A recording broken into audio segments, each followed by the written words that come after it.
Dans l'actualité ce soir, les chrétiens célèbrent ce dimanche la résurrection du Christ, la Pâque qui symbolise la victoire de la vie sur la mort.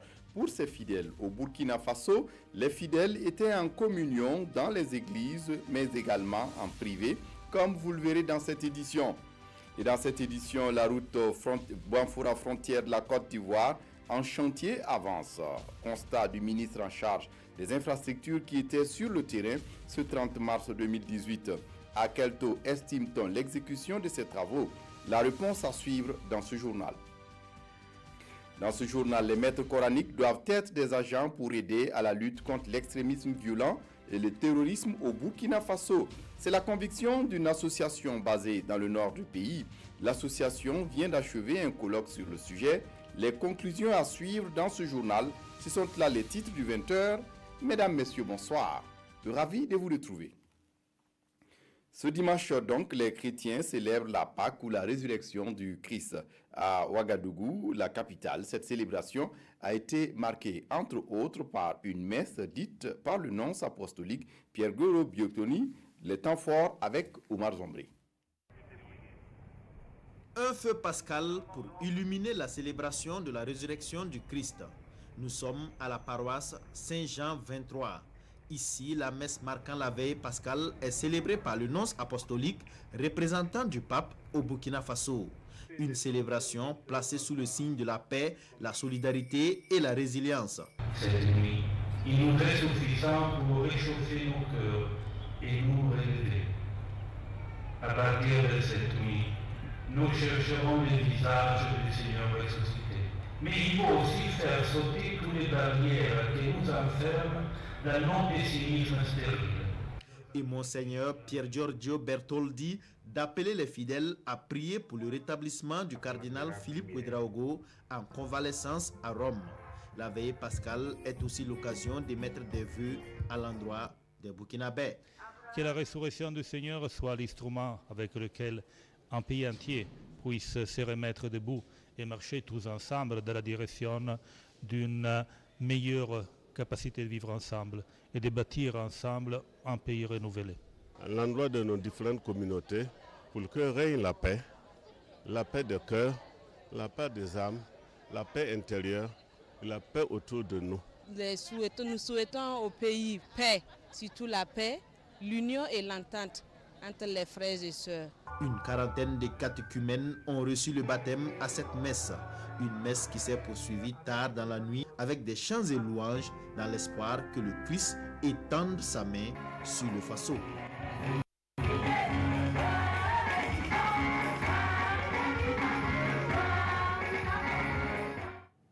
À Bobo-Dioulasso, même ambiance de dévotion où l'archevêque de la ville a présidé la messe à la cathédrale de la ville. Monseigneur Paul Ouedraogo a insisté dans son homélie sur le partage. Partage de la joie, partage de la conviction, mais aussi partage du bonheur. Amadou Lougué sur place à Bobo-Dioulasso. Par centaines, les fidèles catholiques arrivent à la paroisse de l'église Notre-Dame de Lourdes de Bobo-Dioulasso. Dans son homélie, le célébrant de la messe invite les croyants à un renouveau pour le salut de l'humanité. C'est par sa résurrection que Jésus signe, j'allais dire, son identité comme fils de Dieu. Et donc Jésus nous demande de lire notre vie, ce que nous vivons avec lui, les événements comme nos relations familiales, nos relations les uns avec les autres, vraiment à la lumière du ressuscité. Alors nous demandons aux chrétiens d'être fidèles au message de Jésus et d'entraîner peut-être, j'allais dire, tout notre monde, tous les concitoyens à ce nouveau départ pour construire un Burkina nouveau. Merci. À l'église centrale de l'Alliance chrétienne de Bobo-Dioulasso, le témoignage et le baptême d'Hassan Nakuro donnent le ton. À sa suite, 18 autres personnes sont passées dans l'eau du baptême. J'ai considéré comme je suis ressuscité, voilà, de nouveau quoi. Je suis né de nouveau. Parce que j'ai décidé de suivre Jésus, de marcher avec lui jusqu'à la fin de mes jours. Je suis animée d'une très grande joie ce soir, puisque c'est une preuve pour moi d'appartenir au Seigneur, pour montrer que j'appartiens désormais au Seigneur Jésus. Pour Pâques 2018, ils sont 157 fidèles et 200 enfants de la paroisse Notre-Dame de Lourdes à recevoir le sacrement du baptême. Fontaine. En toute intimité et loin de l'euphorie générale de la fête, certains fidèles commémorent à leur façon la Pâque. Pour montrer comment ces fidèles marquent ces instants de bonheur, une de nos équipes était dans une famille, immersion avec Zalissa Sanfo. Aujourd'hui, jour de Pâques, l'ambiance est morose dans les rues de la capitale. L'euphorie des grands jours de fête est presque inexistante. C'est un dimanche ordinaire, semblable à tous les autres dimanches. Nous confient les agents de sécurité sortis pour réguler la circulation et obligés de se tourner les pouces. Un tour dans les familles. Et ici, nous sommes à la cité en Troie, dans la famille Zerbo. Alléluia, le Christ est ressuscité. Et pour marquer sa joie, Mathias Zerbo va s'offrir un repas copieux avec ses petits-enfants tout en regardant la télévision. On fête Pâques dans la sobriété, dans la simplicité. D'abord parce que je suis un retraité, donc je n'ai plus la tête tellement à la fête. Ensuite, je suis assez spécial parce que mon épouse est Adja. Une épouse a été à la Mecque, donc nous sommes un couple mixte. Pâques, en réalité, c'est la plus grande fête catholique, en réalité. Mais je crois que Noël, là, est beaucoup plus fêté parce que la nativité, vous voyez, Jésus qui naît, les enfants, si vous voulez, monopolisent la fête. Et tout ce que les enfants font, généralement, les parents suivent. Donc, si vous voulez, les enfants aident à amener l'ambiance. Un tour dans une autre famille encore à tout hasard, et nous sommes dans la famille Sangari. Ici aussi, l'ambiance de Pâques se trouve dans les assiettes. Il y a à manger, il y a à boire, tout ça, donc ça va quoi. Il y a des choses spéciales en tout cas, mais pour citer là, c'est trop quoi. Généralement, il y a d'autres même qui préfèrent aller fêter au village les Pâques que de fêter à Ouagadougou. Je vais rester à la maison avec mes enfants et puis mes soeurs et cousines et puis tout le monde. Fêter Pâques en famille, en toute intimité et dans la grande discrétion. C'est ce que nous confient la plupart des gens que nous avons rencontrés. Mais une chose est sûre, tapez à la porte d'une famille chrétienne pour souhaiter joyeuse fête de Pâques et vous ne ressortirez pas le ventre vide. Nous l'avons bien appris lors du tournage de ce reportage. Dans le monde, la Pâque est aussi célébrée diversement, comme vous le verrez dans ce reportage. Une journée de Pâques, suivez plutôt. Devant le Colisée de Rome, le pape François a présidé la cérémonie du Vendredi Saint. À l'issue du parcours du chemin de croix qui fait revivre le calvaire de Jésus, le souverain pontife argentin s'est exprimé devant les 20 000 fidèles présents. Au cours de cette prière, François a exprimé sa honte. Nos générations sont en train de laisser aux jeunes un monde fracturé par les divisions et les guerres, un monde dévoré par l'égoïsme, dans lequel les jeunes, les enfants, les malades, les personnes âgées sont marginalisés. Vendredi soir, le pape a également fustigé la lèpre de la haine, de l'égoïsme, de l'arrogance. Selon lui, seule l'accolade fraternelle peut dissiper l'hostilité et la peur de l'autre. Dans l'actualité ce soir, le ministre Éric Bougouma des Infrastructures rassure sur l'exécution des travaux du chantier de la route nationale numéro 7 Banfoura frontière de la Côte d'Ivoire. Il était ce 30 mars sur le terrain et estime à 90% le taux d'exécution. Constat avec Moussa Sanou. Le ministre des Infrastructures sur le chantier de bitument de la route nationale numéro 7 Banfoura-Niangoloko, frontière de la Côte d'Ivoire. Ici, le ministre assiste aux derniers travaux de revêtement. Là, il observe le marquage de la signalisation horizontale. Au jour d'aujourd'hui, nous sommes à 95% du taux d'exécution des travaux, compte un délai pratiquement à 98%, mais cela est seulement dû au fait qu'il ne reste que 500 mètres de revêtement à faire et la signalisation horizontale. Donc c'est un sentiment de satisfaction que nous avons aujourd'hui parce qu'on est sûr que d'ici la fin du mois d'avril, le chantier sera bouclé. Satisfaction aussi diminuée des infrastructures pour qui les enjeux de cette route Banfora-Niankoloko, frontière de la Côte d'Ivoire, ne sont plus à démontrer. Vous savez bien que cette route qui va de Banfora jusqu'à Niankoloko, puis à la frontière de la Côte d'Ivoire, a un caractère vital pour l'économie de notre pays. C'est une route d'intégration régionale, c'est une route d'intégration humaine, c'est une route d'une économie qui se revitalise. Et donc nous sommes entièrement satisfaits d'avoir remis cette route-là dans l'état où on peut le trouver aujourd'hui. Cette route Banfora-Niankoloko, frontière de la Côte d'Ivoire, est longue de 112 km. 7 milliards de francs CFA, c'est le coût de réalisation des travaux dont la fin est prévue dans un mois. Dans la lutte contre l'extrémisme violent et le terrorisme, aucun effort n'est de trop. C'est ce qu'a compris une association dans le nord du pays. L'association Tabital Andal vient d'achever une colloque à Dori à l'intention des maîtres coraniques sur la participation citoyenne de ces derniers à l'édification de la paix. Le pain avec Lazare Sanou sur place à Dori. Des maîtres coraniques, des représentants des services de sécurité et des services déconcentrés de l'État au Sahel autour d'un colloque sur la paix et la sécurité. L'initiative est de l'association Tibital Andal des maîtres coraniques du Sahel qui entend jouer sa partition dans l'édification de la paix au Burkina Faso. On s'est dit aujourd'hui si le maître coranique même se réunit et vraiment pour pouvoir bien débattre leur situation et chercher au moins à trouver la solution à des problèmes quand même qui se trouvent au Sahel aujourd'hui. Nous disons quand même qu'on va pouvoir sortir quand même de ces problèmes que nous avons. Et surtout aussi de pouvoir rapprocher au moins la population avec au moins l'administration ensemble, parce qu'il faut vraiment qu'on cohabite ensemble, il faut qu'on vit ensemble, donc il faut vraiment qu'on s'entende. Une action saluée par la communauté islamique du Sahel qui voit ici un moyen de promouvoir la paix et la solidarité pour un développement durable.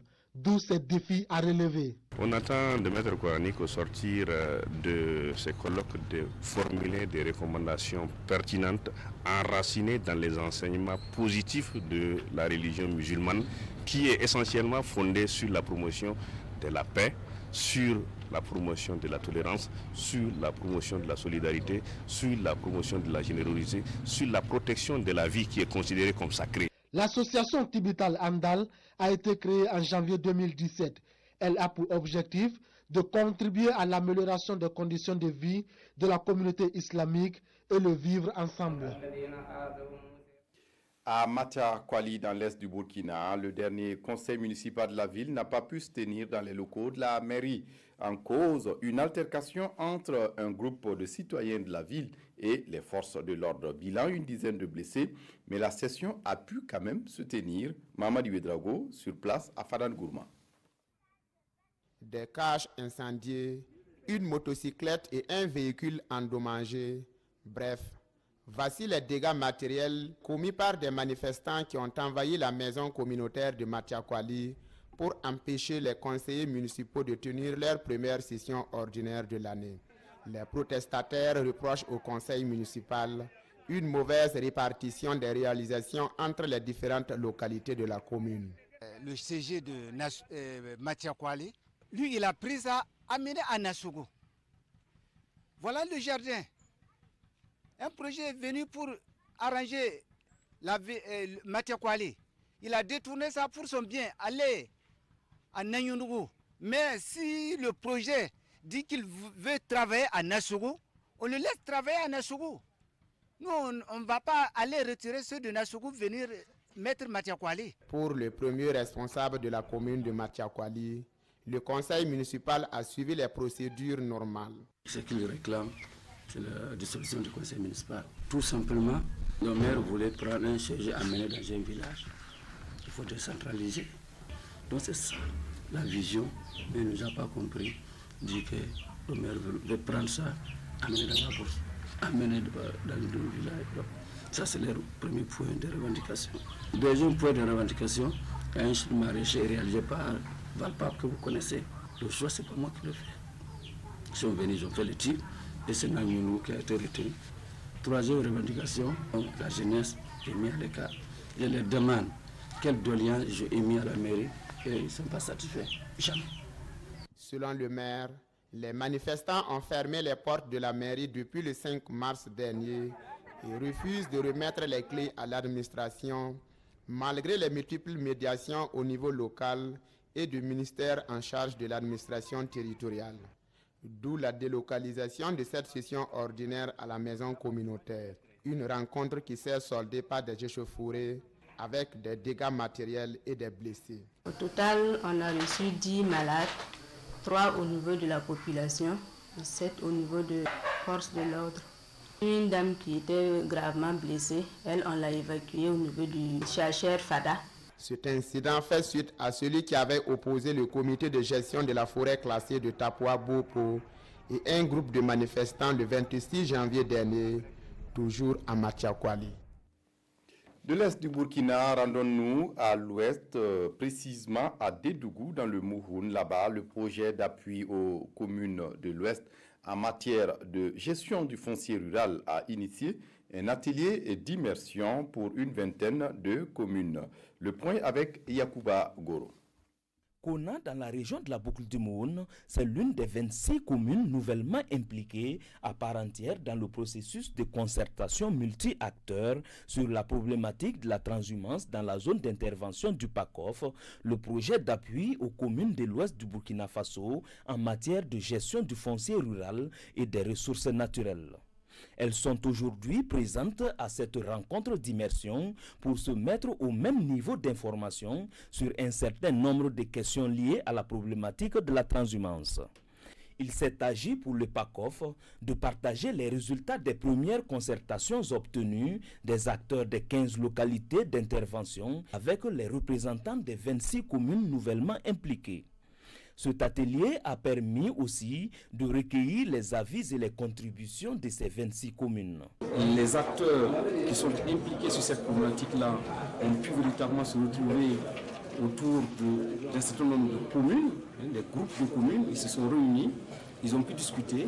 Ça n'a pas été facile, mais au bout de compte, ils ont pu, avec l'accompagnement des services techniques également, ils ont pu aboutir à des consensus. Depuis très longtemps, les pistes ont été tracées, mais ça a été obstrué. Mais l'idée du PACOF, c'est pour consolider les acquis des projets qui sont déjà passés.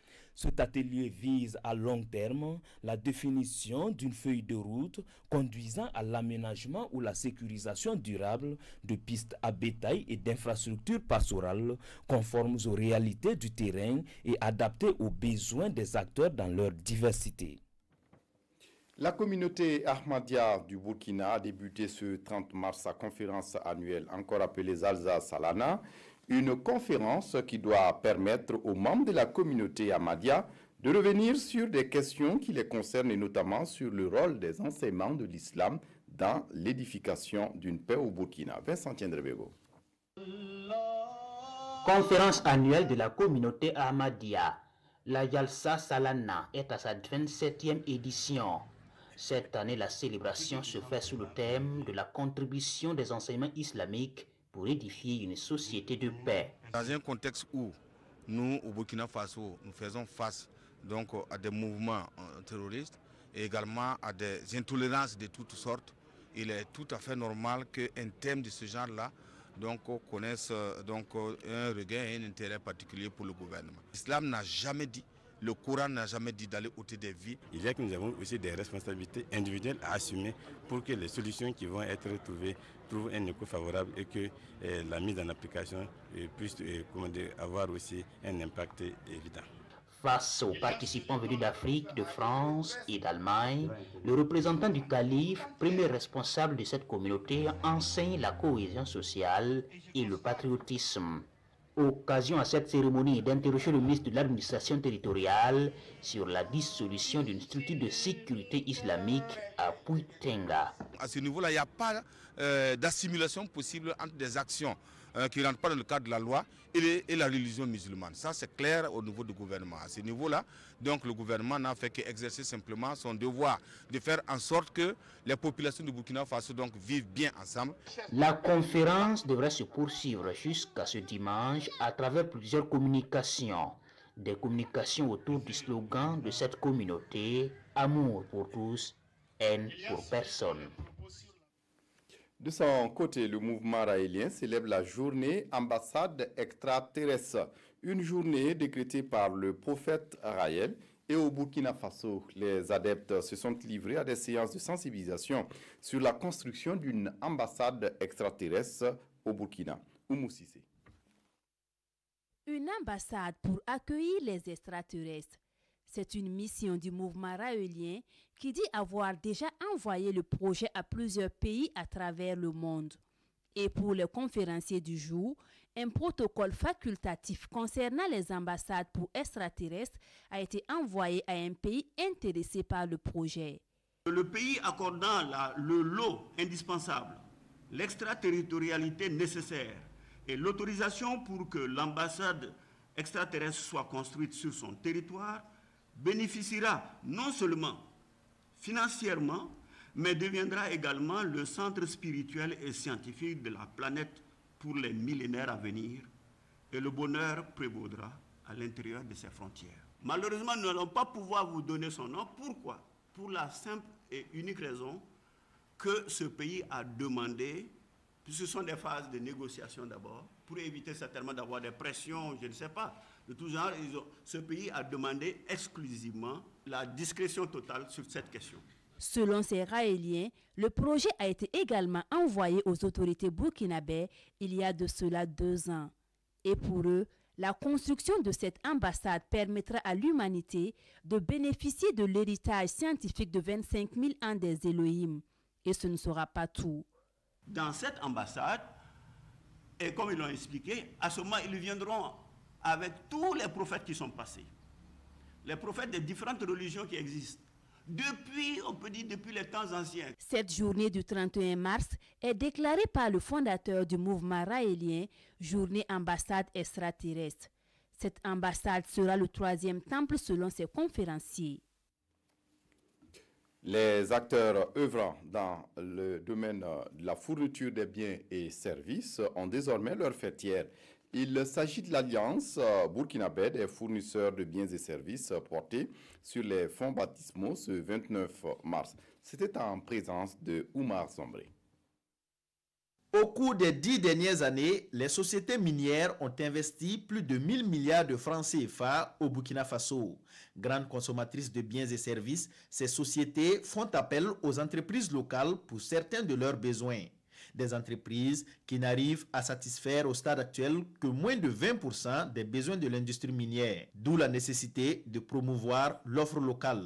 Et c'est tout l'enjeu du lancement de la plateforme des fournisseurs miniers dénommée Mirel. Mirel est un produit de l'Alliance burkinabè des fournisseurs de biens et services miniers. Et nous avons ici un outil qui va permettre de mesurer, de capter vraiment l'ensemble des entreprises qui sont aptes à fournir des biens et services miniers.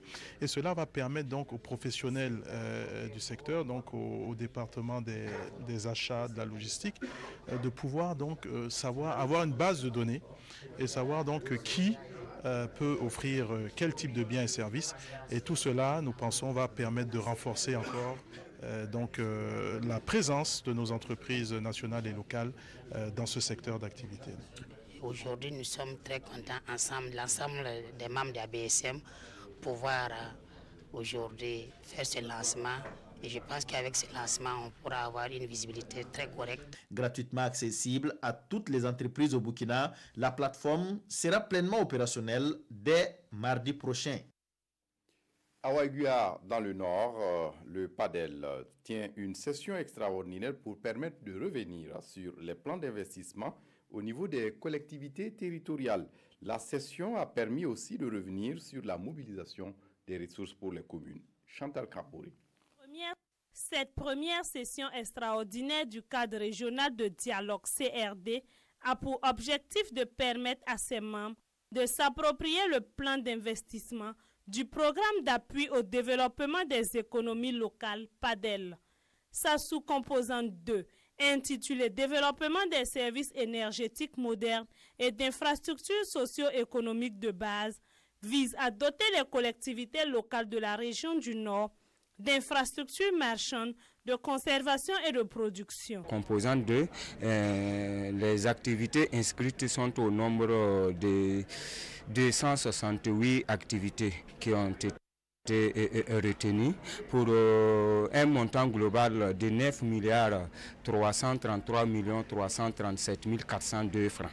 Mais face à un processus de mobilisation des ressources qui se fait de façon progressive, le coordonnateur national du PADEL appelle à une priorisation des besoins pour chaque collectivité. L'engagement qu'on a pris en tout cas, c'est qu'en fin 2020, toutes les collectivités territoriales devraient voir toute l'enveloppe là être engagée, même si tout n'est pas terminé en termes de réalisation des investissements sur le terrain, même si tout n'est pas terminé. Toute l'enveloppe là sera engagée d'ici fin 2020, ce qui veut dire que les ressources financières seront entièrement mobilisées d'ici 2020. Ça, c'est la garantie qu'on a. Avec une enveloppe financière de près de 400 milliards de francs CFA, repartie entre les 13 régions du Burkina, la région du Nord bénéficie de plus de 9 milliards de francs CFA. Le programme prend fin en 2020. Un mot de politique dans ce journal et restons à Waiguia où le CDP tient une convention régionale pour discuter des défis et du rôle des structures géographiques. Une opportunité pour l'ancien parti au pouvoir de mobiliser les troupes également. Et on fait le point avec Karim Bitienga. Le Congrès pour la démocratie et le progrès CDP sonne le rassemblement de ses membres dans la région du Nord. Devant ses militants mobilisés pour la circonstance, le président du parti appelle à l'unité afin de relever les défis à venir. Le CDP est un parti qui pense à aider les populations à sortir de la pauvreté, à avoir une meilleure gouvernance, à affecter une meilleure affectation des budgets de l'État pour le bien-être des Burkinabés. Seulement ce message suffit. Un message qui vient à point nommé selon les militants à la base. Ces derniers promettent les efforts qu'il faut pour la victoire de l'ancien parti au pouvoir aux prochaines échéances électorales. C'est un message qui va tout droit au cœur des gens. Et nous les rassurons que nous allons nous mettre les bouchées doubles pour que 2020 soit la victoire du CDP. Pendant ce temps, les anciens pensent aux stratégies pour maintenir la nouvelle dynamique du parti. Ils disent compter entre autres sur la jeunesse qui doit assurer la relève. L'intégration des jeunes là est un défi. Nous sommes pratiquement des soixantenaires maintenant. Il est évident que nous regardons plus vers la sortie. C'est une question de génération.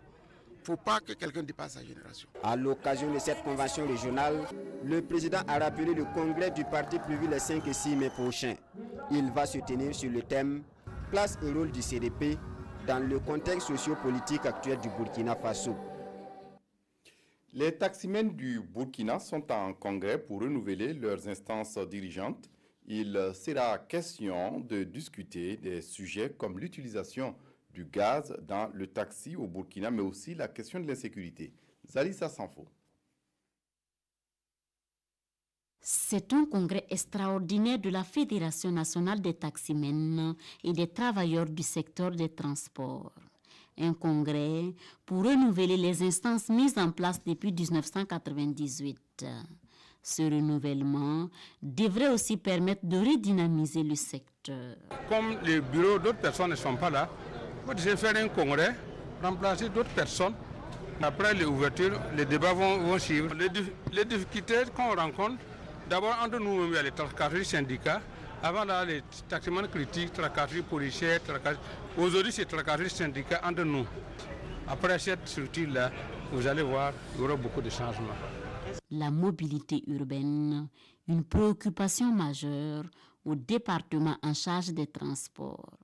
Alors le changement annoncé ici est encouragé et félicité. La mobilité des Burkinabés est très élevée. Les Burkinabés se déplacent beaucoup et si on n'a pas un secteur de transport par le taxi très fort, Nous ne pouvons pas faire de nos villes des villes qui produisent des richesses, des villes animées, des villes socialement tenables. Donc c'est pour cela que le gouvernement pense qu'il est important pour nous d'avoir donc une fédération des taxis très efficace, très organisée pour nous permettre de les soutenir.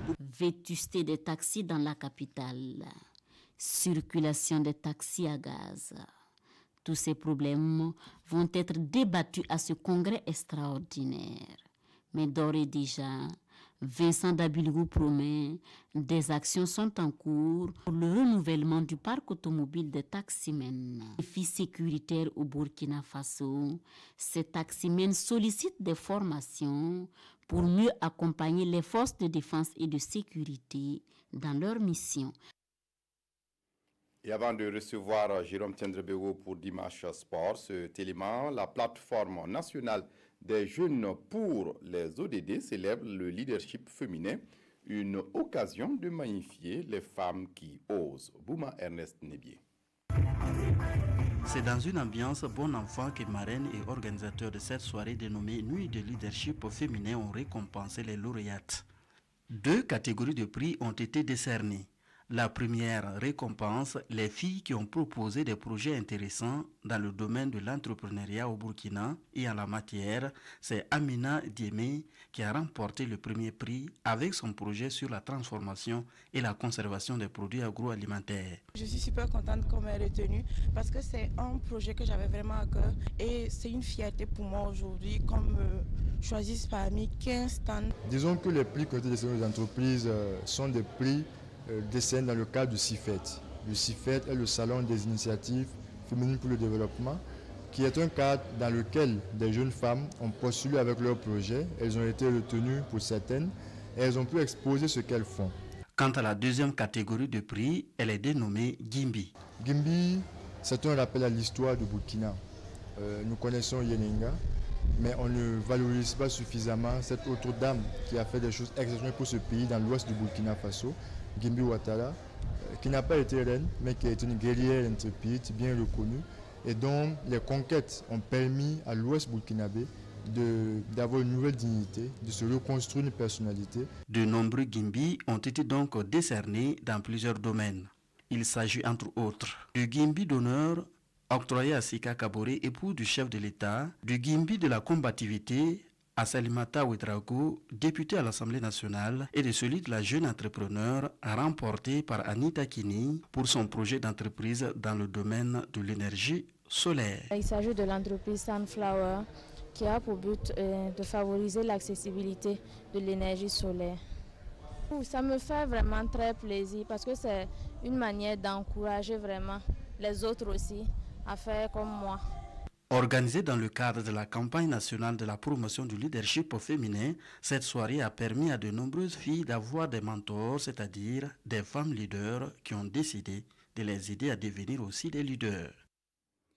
Nous sommes dimanche et dimanche, c'est Dimanche Sport sur la RTB. Jérôme Tiendrebego nous a rejoint. Jérôme, bonsoir. Bonsoir Fousseni Kindo. Et pour le premier sujet de ce Dimanche Sport, nous parlons de l'AJSB, l'Association des journalistes du Burkina, qui a désigné son meilleur joueur du mois de février. Oui, Fousseni Kindo, mais avant de parler de cette actualité, là, une information qui vient de nous tomber. Saboteur, vous savez, son contrat à la tête des talents locaux, arrivé à échéance le 31 mars 2018, eh bien, Saboteur rebelote pour un contrat à durée non encore dévoilée. En tout cas, c'est ce que nous révèle cette source du côté de la fédération. Alors, bien information certainement qui va être beaucoup commentée. Exclusivité RTB. Alors, pour revenir au meilleur joueur du mois de février à JSB, il faut dire que Cheikh Djibril Ouattara reçoit ce prix-là pour la deuxième fois et son prix lui a été remis hier du côté du stade Wobi à l'occasion du match ASFB Uzo et Rachid Sawadogo nous en dit plus. C'est l'un des faits marquants de cette sortie de l'ASFB. Son attaquant Cheikh Djibril Ouattara reçoit pour la deuxième fois consécutive le trophée du meilleur joueur du mois de l'Association des journalistes sportifs du Burkina. Pour cette fois, est celui de février 2018.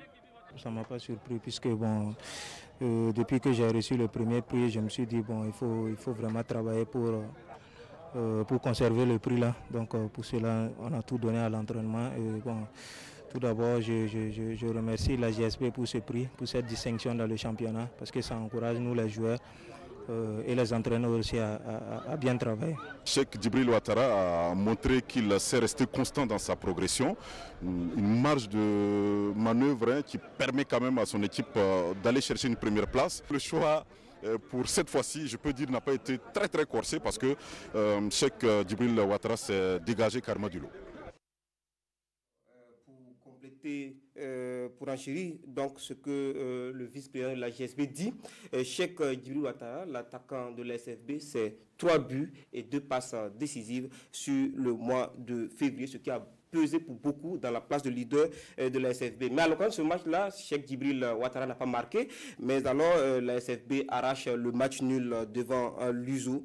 Donc le prix à GSB, c'est 100 000 francs, plus un bon d'équipement Tovio de 50 000 francs et le trophée à GSB. La commission, il faut le dire, est déjà à pied d'œuvre pour choisir donc le joueur à GSB du mois de mars. Et la GSB est toujours leader à l'issue de la 21e journée. Oui, la SFB, vous voulez dire la SFB voilà, la rivale de votre club de cœur, le RCD. Voilà, donc la SFB est leader malgré le point du match nul, loin devant l'Étoile filante de Ouagadougou. L'Étoile filante de Ouagadougou qui a battu Raimo FC dans l'autre entre du sport, du football à Bobo du Lasso, le stade Sangoulé La Misana, 1-0. Et on va voir sur les images du off.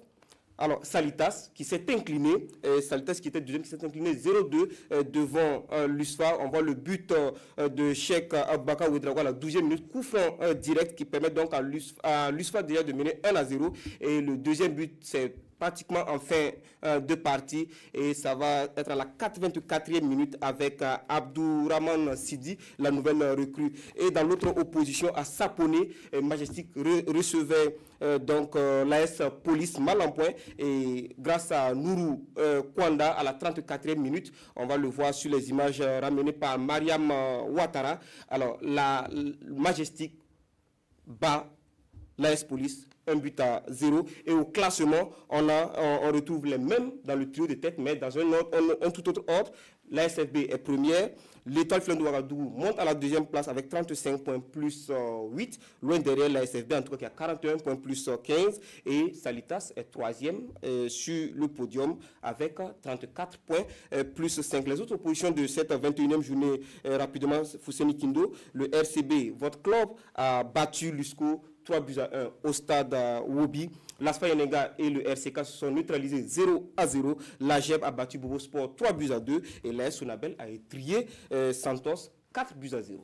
Jérôme, on va parler de karaté do avec la sélection pour le TICA zone 3 qui s'est déroulée hier samedi. Oui, la sélection bien entendu parce que vous savez le TICA c'est le tournoi international de karaté et que le Burkina accueille cette année. C'est un tournoi d'envergure. Alors pour faire bonne prestation, vous savez que le Burkina compte pour beaucoup dans la zone 3 du karaté. Alors pour faire bonne prestation à ce rendez-vous sous-régional, le Burkina prépare déjà ses athlètes et ils ont été hier du côté de l'école de la douane pour faire une sélection. On a vu des démonstrations, on va voir sur les images, des démonstrations en kata et en kumité qui vont donc permettre aux sélectionneurs de voir les meilleurs tireurs et les meilleurs karatékas, en tout cas pour cette compétition-là qui va se dérouler du 16 au 22 avril du côté de Ouagadougou.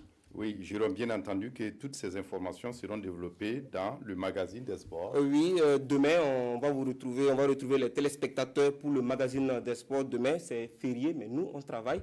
Et en même temps, l'occasion pour moi, de dire que l'exclusivité RTB n'était que poisson d'avril. Merci à vous, Jérôme Tiandrevego, d'être venu. Dimanche prochain pour un autre dimanche de sport. Ce sera avec la Sina Sawadou. Merci. Voilà, on s'arrête là pour ce journal-là. Merci de votre attention. Draman Dadian vous retrouve à 22h30 pour la dernière édition. D'ici là, excellente suite de programmes.